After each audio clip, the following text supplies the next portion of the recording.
Baik, luar biasa. Keren banget. Oke, walaupun cuaca siang hari ini agak sedikit sakit, enak untuk tidur, tapi nggak ada salahnya kita harus tetap semangat ya. Iya. Bismillahirrahmanirrahim. Assalamualaikum warahmatullahi wabarakatuh. Waalaikumsalam warahmatullahi wabarakatuh. Oke, semangatnya sudah, berikan salamnya sudah, dijawabnya sudah. Selanjutnya untuk ketua kelasnya Pak Arif, mohon untuk dipimpin berdoa terlebih dahulu. Sebelum kita mulai kelas ini, marilah kita berdoa menurut kepercayaan masing-masing. Mari dimulai. Doa selesai. Ya, terima kasih. Pak Arif tadi absennya sudah di. Lagi jalan, Pak? Oh iya siap. Dan tadi jangan lupa saya memberikan lembar informasi ya. Tak kenal maka tanyain. Jadi daripada saya ditanyain, ini saya memperkenalkan diri. Saya terlebih dahulu. Ini biodata saya. Nama saya Prima Prabahana. Tempat tanggal lahir di Cimahi 24 April 1983. Tempat tinggal saya di Kampung Keraja di Desa Wanayasa di Kabupaten Purwakarta. Terus tempat saya bertugas di BLKK Asiblu Purwakarta. Ini nomor HP yang sudah saya masukkan kemarin di grup ya, sudah ada. Dan ini nomor alamat email saya.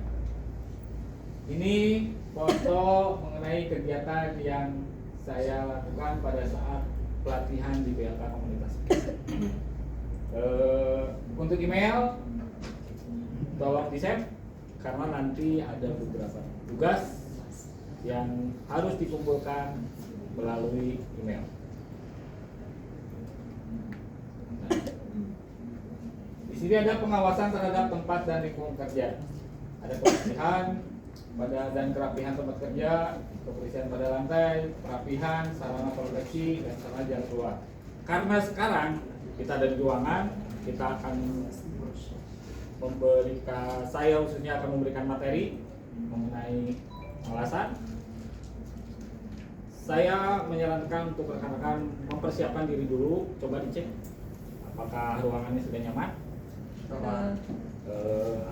Atau mungkin ada kabel-kabel yang tergeletak yang takutnya nanti bisa mengakibatkan tersentuh ya.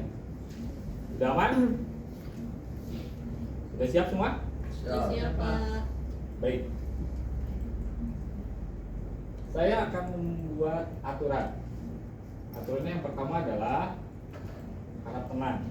Jadi rekan-rekan semua saya sarankan untuk tenang. Kalau tegang mending keluar dulu untuk menenangkan. Karena kalau tegang ya sudah tegang. Yang Pak masuk. Ya. Berikutnya yang kedua adalah dilarang makan dan minum karena nanti ada waktunya. Kita ada dua. Yang pertama coffee break dan nanti makan siang. Ketiga dilarang merokok. Keempat dilarang main handphone.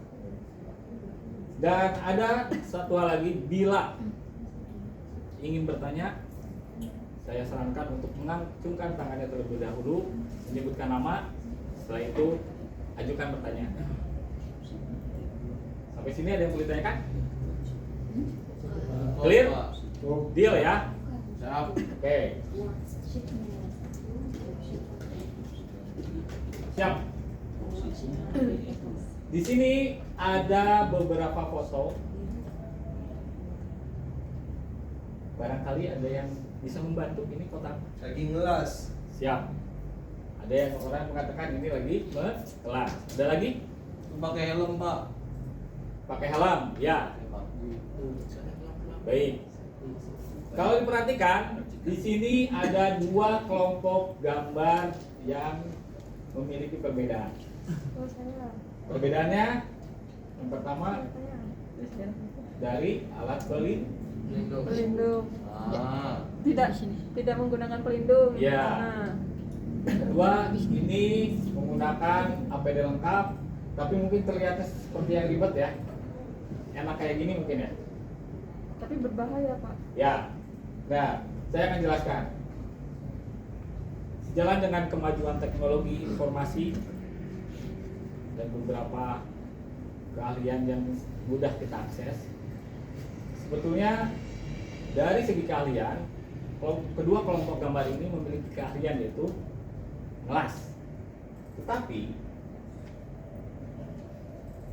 ada beberapa hal yang tidak pernah atau terlupakan, yaitu tentang keselamatan diri. Pengelasan itu berhubungan dengan panas, berhubungan dengan logam. Sudah pasti itu membahayakan diri kita. Ada hal yang langsung kita rasakan dan tidak. Yang langsung mungkin dari percikan api panas kena kulit kita. Yang tidak langsung itu yang lebih bahaya adalah asapnya. Asapnya itu bisa mengganggu ke paru-paru. Beranjak dari sini, berawal dari masalah ini, saya mengambil judul tentang cara melakukan kegiatan pengelasan sesuai dengan prosedur K3. Judul ini saya ambil dari kode unit C24/01026. Judul unitnya adalah memperbaiki hasil pengelasan. Elemen kompetensinya saya ambil yang pertama, yaitu melakukan persiapan perbaikan, dan kerja kompetensi unit kerjanya yaitu kegiatan pengelasan dilakukan sesuai dengan prosedur K3.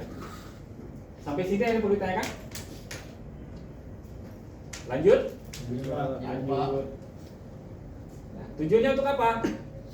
Tujuannya adalah peserta dapat menjelaskan cara melakukan kegiatan pengelasan sesuai dengan prosedur K3.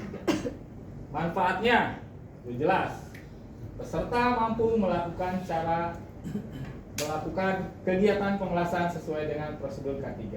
Ini harapannya seperti ini.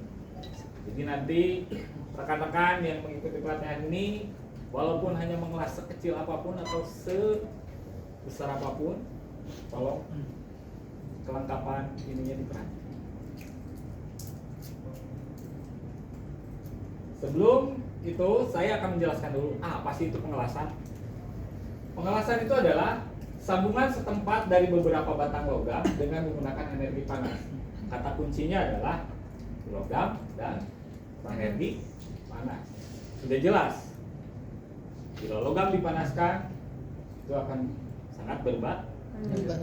Tapi bahaya ini memang resiko. Kenapa? Karena kita akan melakukan pengelasan. Pengelasan dibagi menjadi 3 tipe. Yang pertama adalah pengelasan cair. Pengelasan cair ini adalah pengelasan yang sambungan dipanaskan sampai menjadi cair. Jadi sebenarnya sampai cair dulu, dibantu dari busur listrik atau sumber api gas yang terbakar. Jadi sengaja si sumber bahannya itu dicairkan terlebih dahulu untuk disatukan. Jadi ada dua batang logam itu disatukan. Nah, cara menyatukannya adalah dicairkan terlebih dahulu, dibantu dengan sumber api dari busur listrik yang disebut dengan SMAW atau dari gas yang terbakar. Kalau dulu itu kita kenal dengan las karbit yang biasa di tempat-tempat dia dulu itu. Dan sekarang itu sudah tidak ada. Nah, ini sebagai gambarannya adalah ini medianya, ini adalah busur listriknya atau sumber api yang akan membakarnya, dan nanti di sini akan dicampurkan dan disatukan. Itu yang pertama.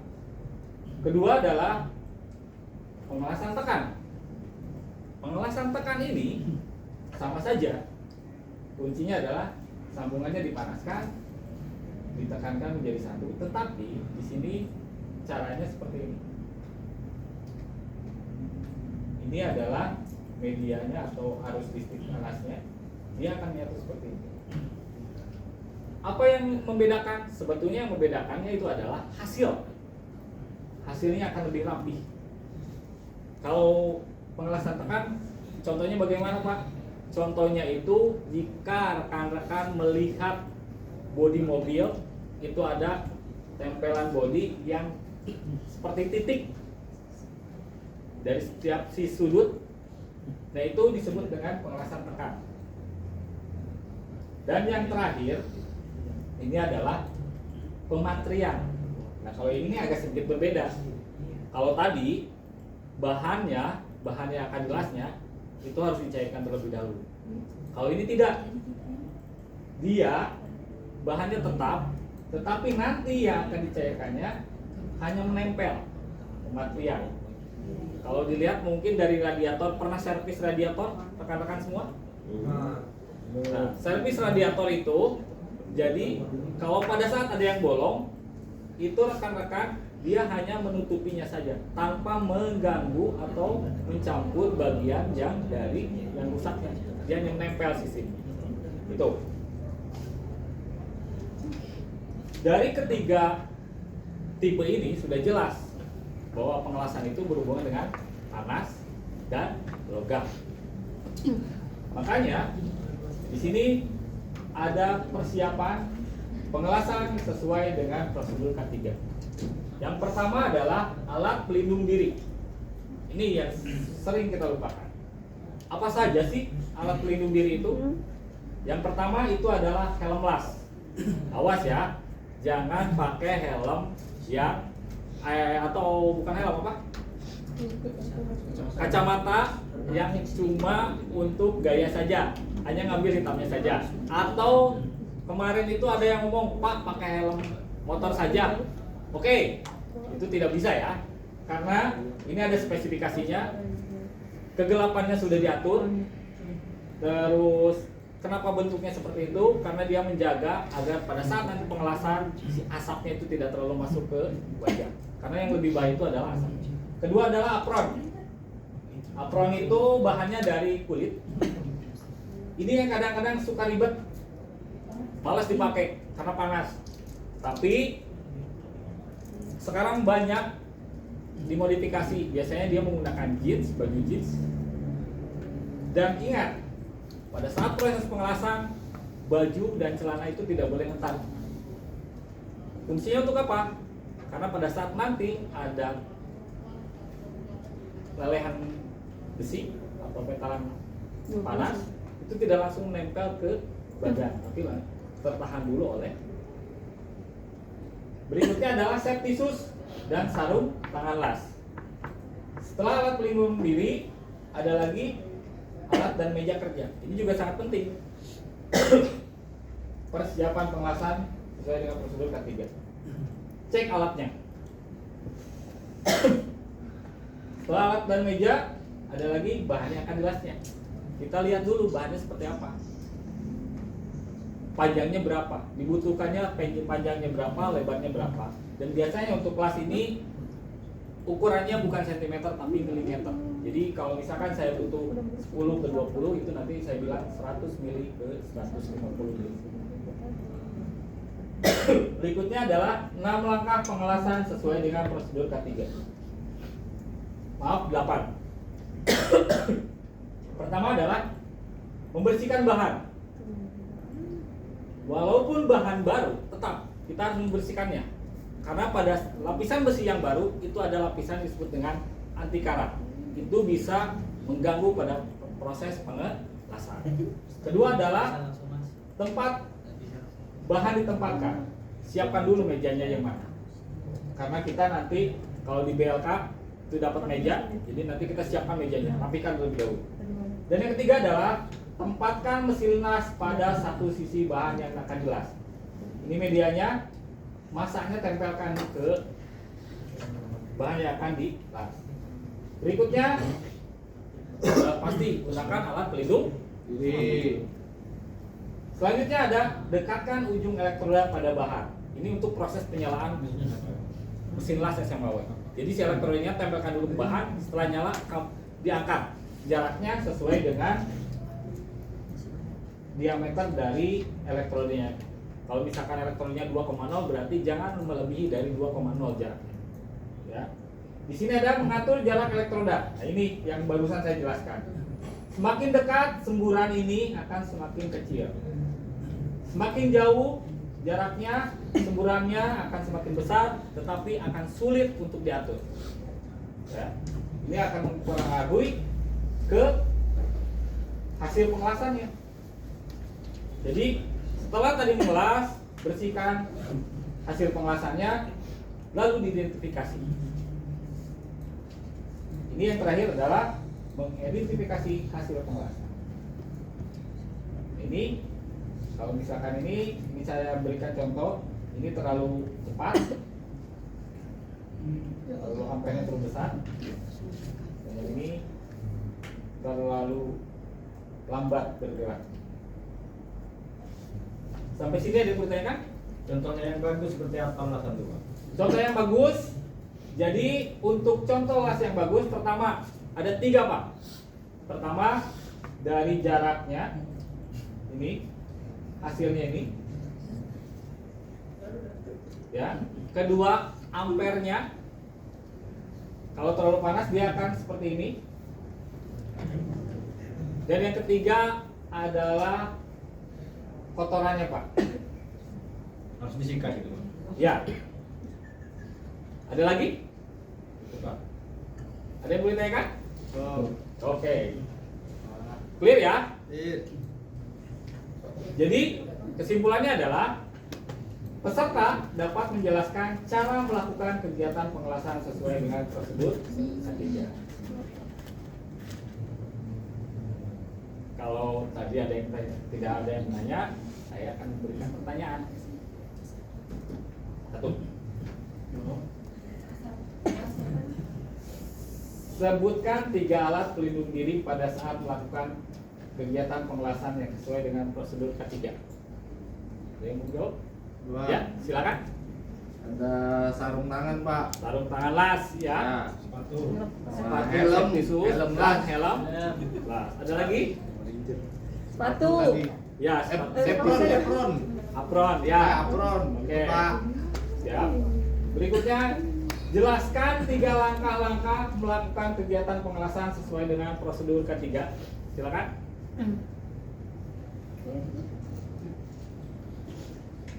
Siapa? Ya, silakan. Membersihkan, Pak. Membersihkan. Siapa, Pak? Membersihkan. Menempatkan. Membersihkan las. bahan las dulu. Las. Kedua, Menempatkan. menempatkan media las di tempat las. Dan yang ketiga adalah Tempatkan mesin las pada satu sisi. tempelkan massa mesin las pada salah satu sisi bahan yang akan di Las. Oke. Setelah kita Bapak memberikan pertanyaan kepada rekan-rekan semua, sepertinya kita harus melakukan evaluasi. Evaluasinya adalah tadi tolong dibuka di WA-nya. Saya sudah mengirimkan link di grup WA. Tolong dikerjakan dalam waktu 3 menit. Setelah itu dikerjakan, nanti saya akan cek. Siap? Siap, Pak. Siap.